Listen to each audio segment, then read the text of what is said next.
Now, after knowing how to find the equation of the line, we've seen that it is in the form y equals to mx plus c, where m is the gradient and c is the intercept. Now, this means that if we are given a point and the gradient of a line, we can easily find the equation of that line. For example, if you have the question like, find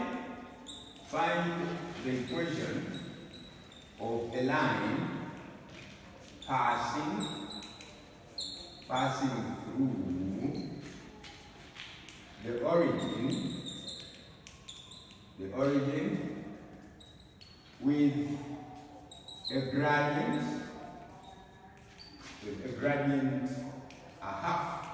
If that is our question, we are told to find the equation of the line passing through the origin having a gradient which is a half. Now, under coordinate geometry, first of all, when they talk about the origin will always be represented by points. The origin has got coordinates 0 and 0. Whenever we talk about the origin, its coordinates are 0 and 0.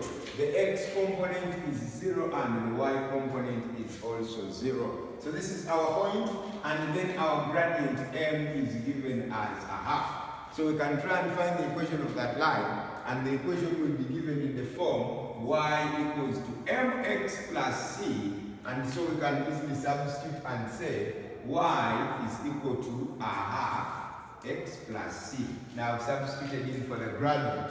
Now when I substitute for the gradient, I come back to my point and I substitute its points back into my equation. And so it will be 0 is equal to a half x, whereby my x is also 0, then plus c. So 0 is equal to 0 plus c, which means my c is 0. Now, any line passing through the intercept will have, any line passing through the origin will have an intercept as 0. So the equation is y equals to mx plus c, and so y is a half x plus 0, meaning that y is equal to a half x. So that becomes our answer. We can easily get equations of lines when we have a gradient and a known point. Whenever we have a gradient, like we've been given here, and a well-known point, we can always come up with an equation of a line.